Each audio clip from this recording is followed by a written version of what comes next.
Bem, a minha fala de hoje, pode ser que seja introdutória demais para algumas pessoas, né, tem muitos especialistas na sala, né, que estão aí acompanhando a live, né, no YouTube, mas, para esse evento eu achei que a gente precisava tratar um pouco de recriação, também, e numa perspectiva não ampla de recriação, mas um pouco mais restrita, né. E a gente também tem estudantes aqui acompanhando o Poetra e que alguns inclusive estão começando seus cursos, né, estão aqui nos acompanhando. Então eu passo a exibir alguns slides, né, para que vocês possam acompanhar, melhor o meu raciocínio, né. Bem, aí pelo título do trabalho, né, talvez pareça que o nosso colóquio aí é sobre artes manuais, né,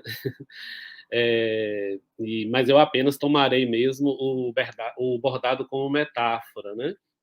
E quando eu rascunhava essas ideias, né, já há algum tempo atrás, numa palestra que eu dei aqui na Paraíba, eu, enfim, criei coragem para abrir o baú de bordados, de minha mãe falecida, e hoje eu quero prestar a ela nessa singela homenagem aqui, né. Enfim, na verdade, esse título ele reflete, uma pergunta que é sempre inquietante, né, para tradutores e recriadores de poesia, né, que a gente sempre ouve de estudantes e colegas aí quando apresentam recriações de poemas antigos, né. Essa pergunta: "Qual o limite, da recriação?", né, "Qual o limite da recriação?". Eu preciso destacar, inclusive, que essa pergunta exatamente assim me foi feita pelo estudante Wesley Renier, em 2019, quando eu apresentava uma palestra, inclusive com a Kátia também, aqui na Paraíba, né, uma palestra sobre questões tradutórias da poesia tardo-antiga, né. E eu sigo aqui um pouco com aquela discussão que eu fiz naquela época, um pouco mais amadurecida talvez, e também sigo um pouco a palestra que eu dei aqui na Paraíba em maio deste ano, né, e claro que com uma outra perspectiva e com exemplos um pouco diversos, e aproveitando essa experiência de pós-doutorado que eu estou tendo aqui com o meu querido professor Milton Marques, com quem eu divido a felicidade da organização desse evento, né. Então, eu sigo falando dessas questões. Então, eu tomo o bordado como metáfora, principalmente porque há 3 poemas de Ausônio, que é o autor a que eu me dedico nesse trabalho, em que ele insinua, né, que sua esposa bordava os versos do marido, né? Ou talvez ela bordasse os próprios versos, né, nos seus vestidos. Isso há essa possibilidade de leitura. E que seria, portanto, ali mais um testemunho, né, de escrita feminina na antiguidade, de algum modo, né? E então isso me remeteu imediatamente, né, ao que haveria de criativo, né, no bordado e na tradução, né, então eu tentei juntar essas questões. Então nessa minha fala, eu pretendo vincular esses 2 campos, né, destacando aí os pontos de contato, né, e as possibilidades também que terminam se abrindo, né, ao fazer essa vinculação, né. E isso tudo tendo em vista, né, para que a gente compreenda que há um certo tipo de composição, que por se encontrar bastante enclausurada, de algum modo, na língua e na cultura de partidas, né, com certos lusos linguae, né, com jogos de língua que são tramados ali naquele tecido cultural específico, né, esse tipo de composição termina franqueando aí a realização na língua e cultura de chegada sob tramas paralelas, né, ou tessituras outras, né, naquele tipo de avesso que nós vamos chamar aqui de avesso perfeito, né. Bem, obviamente eu estou falando agora de teoria dos bordados, né? O avesso perfeito na teoria dos bordados não pode ser considerado como sinônimo de excelente, né? Perfeito não como excelente, nem minhas traduções que eu vou apresentar como avessos perfeitos nessa concepção serão vistas como excelentes, mas como a realização de um outro bordado completamente concluído e legível no avesso do bordado que serviu de base a ele, né? No direito do bordado. Então é o avesso perfeito nesse sentido, né, de ser uma realização de um outro bordado no verso, franqueando a possibilidade de usar os 2 lados da mesma obra, ou de obras diversas, dependendo de como a gente vai olhar, né. Então, feitas essas considerações, é preciso que a gente retome os pontos de contato aí entre tradução de poesia e bordados, né. Ou talvez seja preciso que a gente estabeleça aí limites, né, pelos quais a gente precisa tratar de recriação ao tratar de tradução de poesia, né. Bem, como a gente sabe, né, devido à natureza da própria, composição poética, né, usando aí os termos do Ezra Pound, né, com aquele jogo de camadas, logofano-melopeicas, né, entrelaçadas, é mais próprio que nos refiramos à tradução de poemas como recriação. De modo geral, é recriação. O Haroldo de Campos, já falava isso, com a transcriação, enfim, o Jacobson, enfim. Ou seja, há sempre, né, de algum modo, recriação quando a gente fala de tradução de poesia. Né? E claro que agora a gente está falando numa recriação, não necessariamente na perspectiva que Kátia estava falando lá na antiguidade, como a emulatio, imitatio, enfim. E isso, inevitavelmente, termina colocando a tradução, o fato de ela envolver recriação, termina colocando a tradução como uma tarefa ligada ao campo da criatividade, e aí é o problema. Né? Estabelece aí um risco para a gente pela dificuldade que a gente teria de tratar dela em termos mais concretos ou de acercarmos como objeto de análise científica, né, já que os elementos ligados à criatividade, em geral, eles costumam ser muito fluidos, né, dada a natureza impalpável ou de difícil manuseio da criatividade. Né? Então, a gente terminaria navegando aí no território das incertezas e das imprecisões. Né? Então, e considerando essas questões e os nossos limites aí sobre criatividade, né, é possível que a gente admita, de algum modo, que as traduções de poesia ou as recriações, elas poderiam, né, já que são recriações, se distanciar mais ou menos dos seus textos de partida. E se falou sobre isso durante essa semana. Né? Então, essa questão nos levaria a esse distanciamento que necessariamente vai ocorrer, nos levaria a recordar dois pontos cruciais, um, inclusive, tratado ontem pelo Fábio Cairoli, né? A situação em que o tradutor ele se vê entre o duplo caminho lá que o Schleiermacher estabeleceu lá no século XIX, né? Aquela ideia de que ou o tradutor, né, deixa o escritor o mais tranquilamente possível e faria com que o leitor fosse ao seu encontro, né? Ou seja, lidando com o estranhamento daquele texto, ou então o tradutor deixaria o leitor mais tranquilamente possível e faria com que o escritor fosse a seu encontro, ou seja, lidando aí numa tradução um pouco mais transparente, digamos assim. Né? Então, esse é um ponto. O outro ponto crucial que tem a ver com esse distanciamento, aí do campo de estudos da tradução também, é o fato de que haveria uma hierarquia nesse afastamento, né? E isso nos levaria a considerar algo entre uma tradução e uma adaptação, né? Já que a adaptação seria aí o limite extremo da tradução, né? Nas palavras aí de Vinay e Darbelné, né?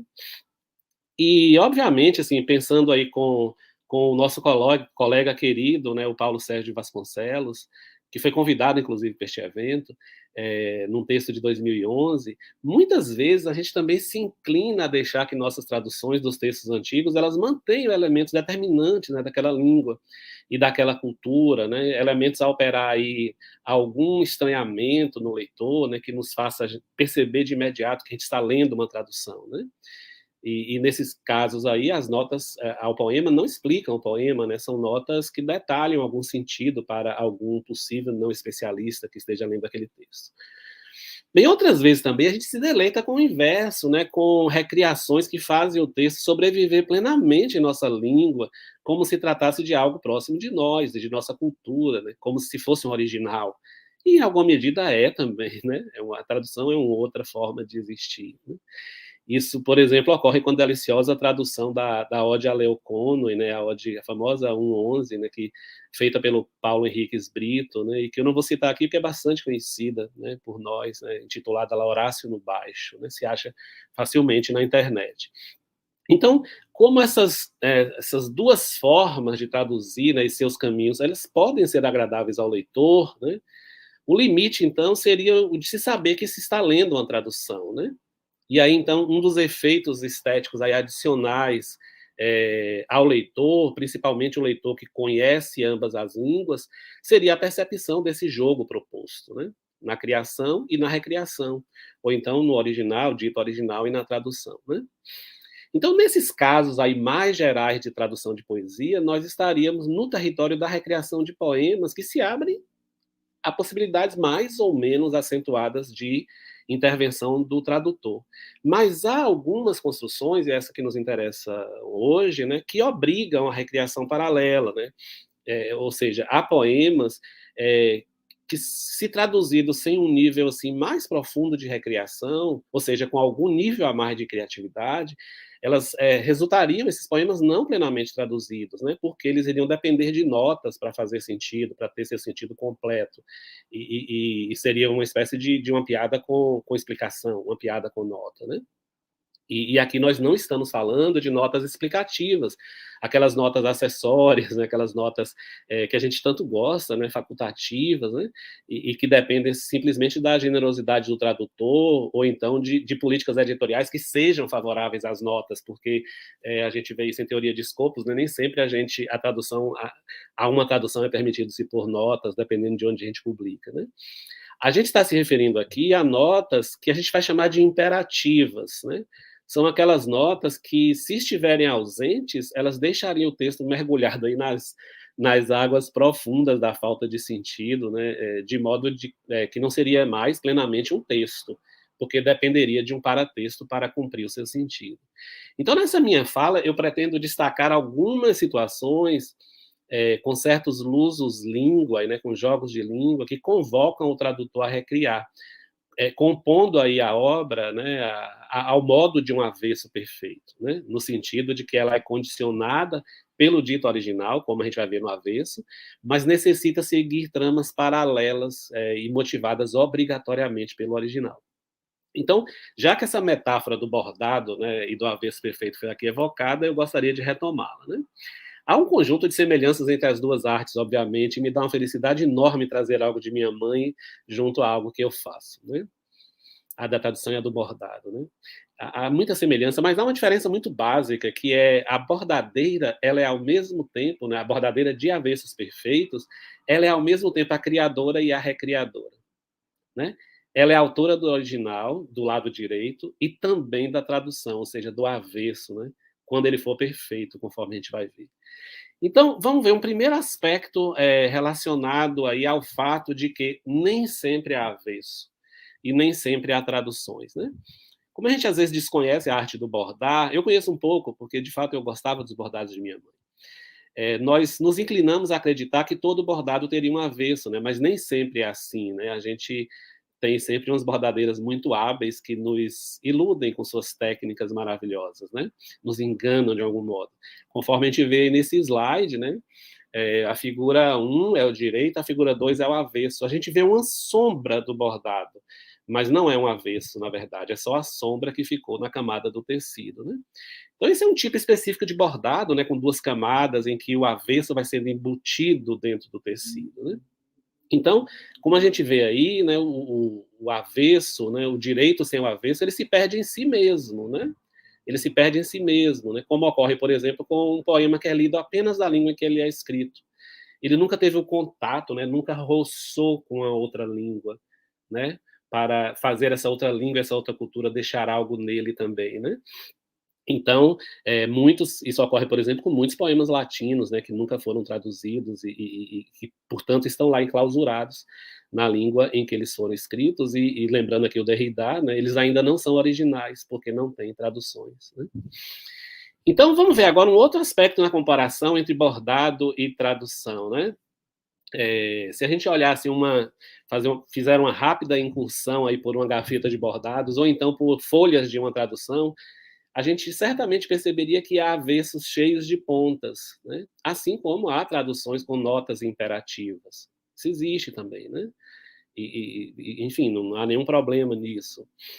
Mas, abordados, como o que vocês veem aí nesse slide, todos esses são do caderno de exercícios de minha mãe, então vocês vão ver que ela estava aprendendo a fazer os avessos perfeitos, e já já vocês chegarão em alguns. Enfim, nesse slide, né, vocês veem que os versos aí são um verso, né, cheio de pontas e de nós, né, apenas lembra o original, né, parece uma sombra de algum modo, ou então uma figura imperfeita, despixelada de algum modo, né. Isso ocorre mais ou menos, digamos assim, né, mudando aí o que deve ser mudado, com a tradução de um poema que precisa de nota para fazer sentido. Eu não digo a nota complementar, mas a nota que deixa o poema, que precisa, né, dela, que é necessária para que ele faça sentido. E é essa nota que eu chamo de imperativa, né? Então, a tradução de poemas com notas imperativas, para mim, é como o avesso tradicional de um bordado, com emaranhado de linhas e nós que sobram, né? E isso, muitas vezes, também nos remete à tradução, muitas vezes, né, vista como rasura, como sombra do original, ou então o avesso, no sentido mais negativo que, às vezes, o termo tem, né? Mas, desse modo aí, trata-se de um corpo, né, que recorda o original, de algum modo, mas que por si só não se afigura como obra plena acabada, né? Um terceiro aspecto que eu ainda quero destacar é que há esses perfeitos extremos, né? É perfeito demais, é hiper perfeito, né? Do mesmo modo que há traduções também que se apagam de algum modo, né? Vocês vão ver agora aí no slide que eu vou exibir que existe um tipo de avesso, né, que a gente está chamando de hiperperfeito. São aqueles casos em que dificilmente percebemos que um lado é avesso e o outro é direito. Talvez pelo espelhamento e pela legenda posta aí para a gente, né?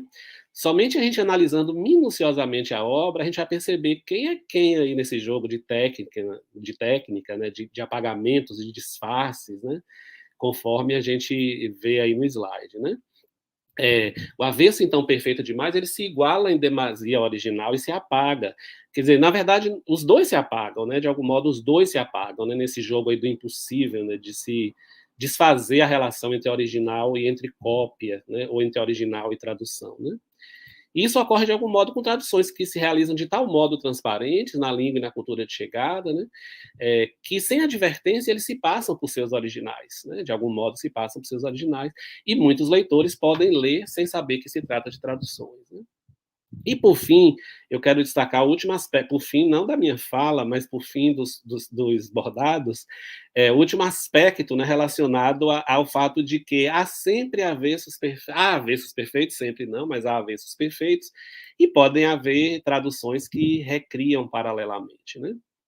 Há casos, alguns casos, em que a bordadeira ela quer que o seu avesso seja uma obra motivada pela original, uma metamorfose. Isso, obviamente, me lembra, né, a fala do Rodrigo Gonçalves na terça-feira, né? Essa metáfora da tradução como metamorfose, né? Acho que desde Dryden que ela já existe, é uma metáfora muito interessante. Nesse caso aqui é uma metamorfose bem completa de algum modo, né? Mas a artista, ela aí, nesse caso que a gente vai ver, ela meticulosamente se aventura em recriar no verso, e aí eu digo o verso do bordado e não o verso, né? Ela quer criar uma outra composição. Ela quer uma composição que esteja vinculada às possibilidades que o bordado do lado direito franqueou, né?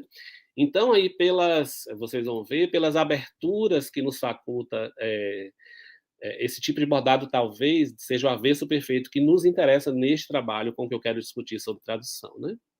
Vocês veem aí que a bordadeira ela tinha duas saídas, né, para fazer o bordado da figura 7, né? Para não repetir o desenho no fundo. Ou ela faria, né, o bordado lá no fundo cheio de nós e de pontas soltas no verso, lá no avesso, né? Ou então ela iria procurar uma direção motivada pelo lado direito, uma direção motivada pelo original, né? Dando outra possibilidade de existência da obra no verso. Esse é o avesso perfeito, né? Que eu me admirei de minha mãe, quando eu era criança, falar que ia fazer um curso de avesso perfeito, e assim, eu me fico feliz de hoje eu falar, poxa, agora eu entendo o que é um avesso perfeito de algum modo, né? Então a bordadeira, ela sabe que tem em sua frente uma outra composição a fazer, mas ao fazer essa composição, ela quer que resulte aí, depois de tudo pronto, uma composição com duas facetas, né? E essas duas facetas aí, o original e o verso, né, ambas têm existência independente. Mas ambas estão irremediavelmente presas uma à outra. Irremediavelmente presas. Nesse caso aí, não existe o verso sem o anverso e vice-versa, né? Do mesmo modo que o original pressupõe, pela sorte do texto, a existência de traduções futuras, né? E é a tradução, né, mais uma vez citando Derrida, quem inaugura a ideia de original, né? Enfim, são sempre facetas aí interconectadas, né? De modo que a face que a gente expõe lá do bordado, ela não se separa do avesso, né? Nem o dito original se separa de sua cadeia tradutória, né? Bem, extrapolemos aí essas ideias e pensemos em traduções de certos tipos de textos poéticos bem específicos, né? Se a gente se depara aí com casos de poemas em que o poeta do texto a ser traduzido, ele joga com algo muito específico daquela língua e daquela cultura, de modo que aquele enunciado do poema será algo único e irrepetível, e de algum modo, né, os enunciados são assim, né, todos seriam. Mas nesse caso, a opção rápida seria traduzir o poema como fosse possível, né, e colocar uma nota, né, com certas explicações para que ele fizesse sentido. Depende do escopo, né, o que, que a gente pretende, né, com essa tradução. Mas quando a gente pretende, né, uma tradução poética, a gente quer que a tradução sobreviva como poema, né, plenamente, não dependendo aí de um paratexto para fazer sentido, a gente precisaria pensar numa outra possibilidade, né? A tradução ela poderia ou precisaria assumir a faceta de metamorfose efetiva e visível, né? Ela precisaria operar uma sorte de modificação essencial, uma metamorfose, como a gente vê no bordado, né?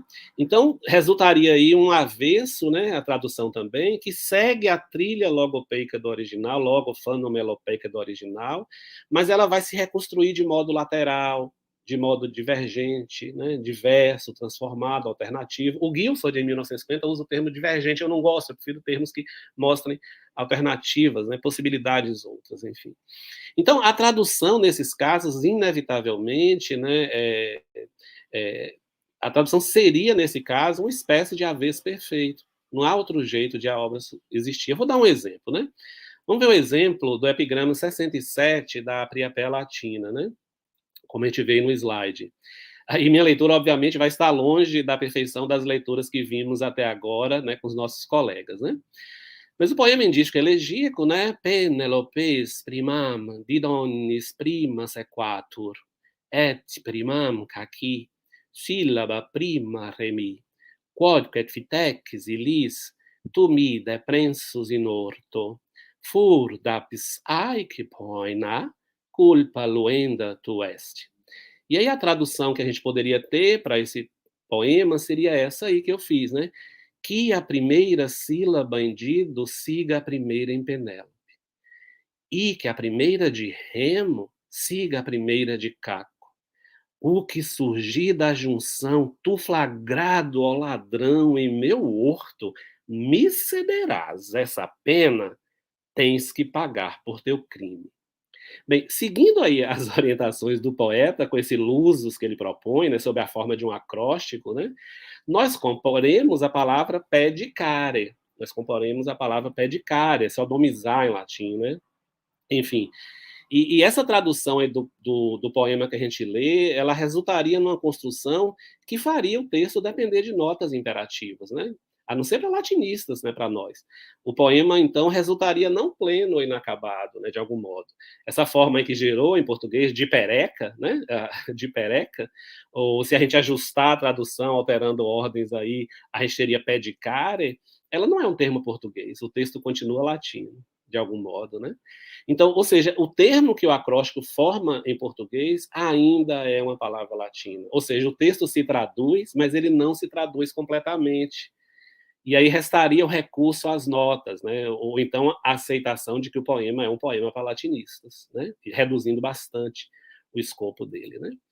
Então, se a gente pensar em termos de economia e de escopo, né, pensando que pode ter uma editora que diga vamos evitar as notas, é possível também que um tradutor queira dizer, não, eu quero que esse poema seja um poema pleno, independente de notas, né?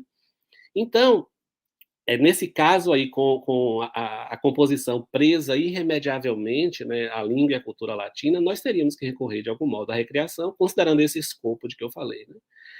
Então, isso envolveria uma recorrência a um grau maior de criatividade do que aquele habitualmente empregado em qualquer tipo de tradução. Toda tradução envolve uma criação de algum modo, né? Então, como a gente vê no slide seguinte, né, eu fiz essa proposta com outros nomes da antiguidade para compor uma palavra portuguesa no acróstico, né? Então ficou assim: une a primeira sílaba em solon à primeira de dólio, e a primeira de Midas une a primeira de Aca. O que surgir da junção, Tu, flagrado ao ladrão em meu horto, me cederás. Essa pena tens que pagar por teu crime. Então, nessa recriação aí, as sílabas iniciais dos nomes, né, formam a palavra portuguesa sodomia, né? Ou seja, resultando aí no mesmo efeito proposto na composição latina, né? De modo que esse seria o limite da recriação, e já respondendo um pouco a pergunta que eu fiz no início da minha fala, né? A manutenção do efeito de sentido está presente aí, né? Então, não haveria necessidade de nota para traduzir o resultado do acróstico, né? Mesmo que a gente opte por botar nota para explicar quem é Solon, quem é Dólio, por que Midas, por que Aca, enfim, né? A gente poderia usar uma nota para explicar coisas acessórias, complementares, né? Então, é feita essa longa digressão, que é necessária para a gente colocar algumas coisas em perspectiva, eu vou discutir agora, né, para como é que a tradução, né, a teoria da criatividade poderia nos ajudar a compreender os movimentos necessários de recriação de poesia. Né? Então, falar um pouquinho do catálogo ausoniano, né, com Lusus Linguae, né?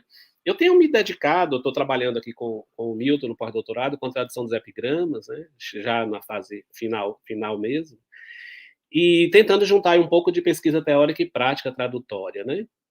Então, eu não vou falar de Ausônio hoje, né, porque já falei dele em outros momentos, e tenho me centrado um pouco nos lusos linguae, né? O Ausônio tem vários, né? Eu já tratei de alguns deles em outro lugar, né?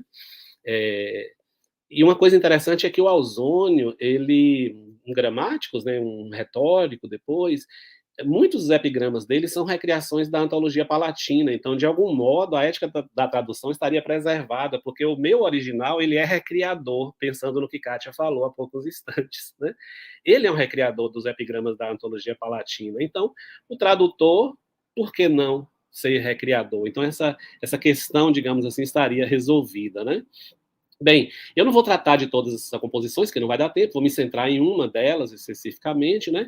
Eu já tratei desses speaking names, que é um tipo de lusus lingua, e tratei desses acrósticos eu não tratei ainda, mas eu quero tratar em outro momento, com palavras gregas, e tratei de lusus lingua também, propriamente ditos, num artigo que saiu na Clássica em 2021, mas hoje eu vou me centrar nesse do Rufo, aí, o Rufo e o Reminiscor, né? Enfim.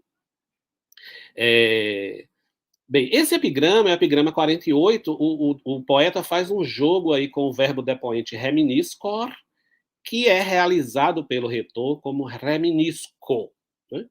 E ele faz então uma crítica ao retor Rufo, né? Então, vamos ver como é que se dá aí, né, a criatividade e os limites da recriação nesse epigrama, né? Bem, o epigrama ele está assim em latim, né?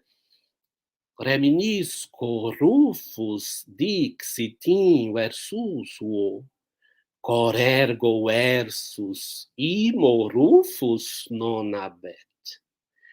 A composição latina, ela apresenta uma construção aí rica em logopeia, né, em um jogo entre a primeira pessoa aí bem visível para a gente, do presente do depoente reminiscor, né, que é o verbo lembrar-se, né, eu me lembro, escrito ao modo de um não depoente, ou seja, sem o R de cor, né? De reminis cor. E aí termina dando a possibilidade de galhofado retórico que tem fama de durão, né? Um professor aí que tem fama de durão e que demonstra na escrita o desconhecimento de um elemento da gramática latina. Né? E é exatamente esse elemento que vai detectar o problema que o professor também tem. Né? Então, esse jogo se torna possível na língua de partida, com a palavra cor, né? Porque ela tanto se refere aí ao coração como sede da sensibilidade, né? Então o professor seria insensível, durão, como também quer dizer inteligência, né? Bom senso. Então o professor também seria falho, ou seja, comete erros, né? De uso da língua, né? Então, e nesse ritmo saltitante, né, do trímetro iâmbico, com essas alternâncias aí de breves e de longas, né, o poema termina ganhando esses contornos aí de escárnio, né? Bem, uma tradução mediadora do poema, usando aqui o termo do Haroldo de Campos, resultaria numa construção que faria o texto depender de notas imperativas, né? De modo que não seria uma construção plena, como a gente vê nesse slide aí agora, na sequência. Rufo disse reminisco em um verso seu, portanto o verso não tem cor, nem tampouco Rufo. Esse verso aí, por exemplo, não tem cor nem cor, né? Enfim, não está funcionando bem, a meu ver.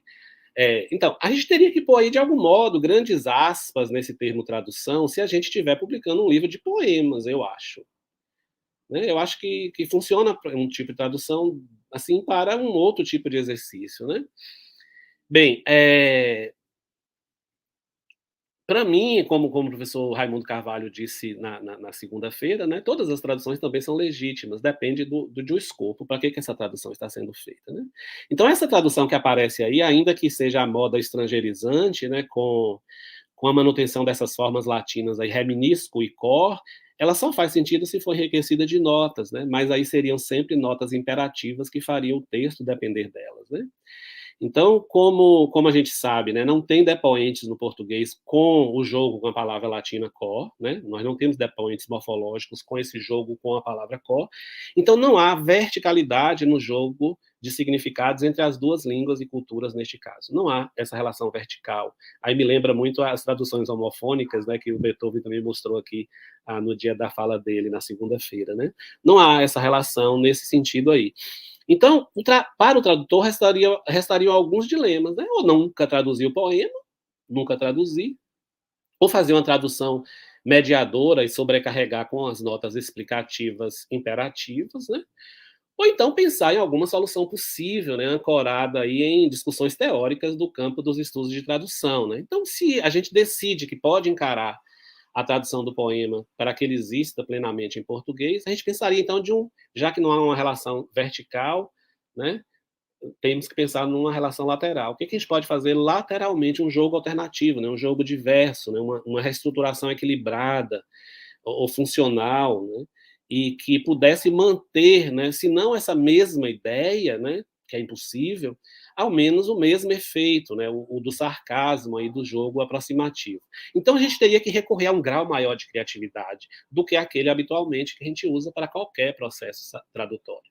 Então isso teria alguns desafios para a tradução, né? Se a gente vamos esquecer por enquanto as relações entre fundo e forma na construção poética, né? Mas estrategicamente a gente poderia dizer, é, poderia simplificar os dilemas em três questões. Né? Primeiro, o retórico precisaria fazer uso de uma forma verbal não recomendada pela norma padrão, como reminisco e reminiscor, em relação a reminiscor. Né? Uma outra questão, né? O tipo de desvio poderia se evidenciar por meio de um substantivo que exporia a imperícia gramatical, destacando a forma correta, como foi o caso de cor. O substantivo destaca o erro do professor, a imperícia dele, né? E também remete à dureza dele. E uma outra questão, o significado desse substantivo deveria mostrar algo da natureza do retórico, né? De modo de que ele apareceria tanto como alguém que não conhece bem a sua língua, quanto como um maguista sem coração, ou seja, duro no trato com seus discípulos. Né? Então, esses seriam os elementos do jogo, né, que deveriam estar no jogo. Então, na recriação, como exercício poético puramente, então, por favor, não me julguem muito, e também de economia de notas, né? A gente retomou aí, por uma sugestão de dois alunos meus no curso de tradução de graduação, Eudes e Alberto, né, que me sugeriram essa possibilidade. Eu fiz uma tradução com uma construção perifrástica do português brasileiro, empregada fora da norma padrão e conhecida como gerundismo. Né? E com ela a gente operou a simplificação do NDO, do gerúndio, para NO, que é o uso típico aí de certos falares brasileiros e alvo de preconceito linguístico. Né? Então, dessa forma, a forma verbal, né, no gerúndio, sem o dó lá, resultaria sem dó. Então, na recriação, a gente faria o jogo com o substantivo dó. E assim como o reminisco, né, de Rufo ocorre sem cor, né? Então a gente manteria esse mesmo jogo. Então a proposta é essa que a gente tem aí no slide, né? Você se lembra do ritmo, né, do iambo que eu falei, né? Estar lembrando Rufus ou num verso seu? O verso, pois, não tem o dó igual a Rufo, né? Enfim, ao invés então de colocarmos as notas no poema em português, nesse caso aí, fazendo o poema depender desse paratexto, nós colocamos a nota no texto latino, mostrando a construção que existe no original. Então, é o poema latino que está distante de nós, né? Não uma construção, uma tradução contemporânea, né? na nossa língua. Então, é o poema latino que precisaria de uma explicação, de uma complementação, enfim. Então, já finalizando, eu vou só resumir com algumas. Como é que esses processos, né, de escolhas criativas se dão, né, segundo a teoria de criatividade em tradução, né, esses elementos do estágio de criatividade na recriação, né? É, bem, essas reflexões que eu trago, elas se baseiam basicamente, entre outros autores, né, num texto de Balaquesco Ioana Balaquesco e Bernd Stefanik, né, de 2003, né? Eles trazem uma série de estudos aí que articulados mostrariam, né, descreveriam e explicariam as soluções criativas que um tradutor, o que ocorre na mente de um tradutor quando ele está traduzindo com casos como esse, né? Por isso tem uma questão também de psicologia cognitiva junto, né? É, então, tudo isso, né, Bernd, o Stefanik e a Balaquesco colocam, porque o tradutor buscaria, então, um solo teórico para evitar uma pergunta como aquela que a gente falou, né, qual o limite da recriação, né? Enfim, ou para se justificar melhor, né? Ou seja, o tradutor encontraria aí um solo para discutir que sua tradução era legítima e plausível de algum modo, né? Então, eu vou apresentar essas questões para vocês, já finalizando aqui a fala. Né? Primeiro, o que acontece na mente do tradutor? Né? O tradutor se depara com um texto de partida que traz um frame linguístico aí que desencadeia uma cena cognitiva na mente dele. Né? Então, o texto lá, por exemplo, que a gente viu, ele enclausura linguisticamente o poema na língua em que ele é escrito. Então, o tradutor detecta essa cena. Qual é a cena? Desvios no uso da língua com foco em semântica e morfologia verbal. Então, com essa cena, o tradutor percebe que há elementos ali centrais, que são prototípicos na língua latina. Há um alinhamento entre essa figura e dessa cena com o fundo língua latina. Né? Então, essa figura, verbos depoentes marcados morfologicamente, se alinha ao fundo língua latina. Bem, qual seria o problema de tradução? Ou seja, quando não há essa verticalidade, né? Quando essa relação prototípica entre figura e o alinhamento básico é diferente, né? Então, a relação prototípica entre a figura depoentes e o alinhamento básico fundo à língua latina não é a mesma na nossa língua, né? Em português não ocorre morfologicamente, como a gente viu, construções depoentes com esse jogo com a palavra cor, morfologicamente, né? Então, não permite esse mesmo jogo, né? Mostrando o professor aí que usa mal a língua e que é duro no trato. Então, deixa eu só tirar a marca aqui, senão vocês não veem. É, se o pensamento pode ser convergente, se fosse convergente ou vertical, a gente iria usar o grau habitual de criatividade que qualquer tradução tem. É o caso de qualquer tradução.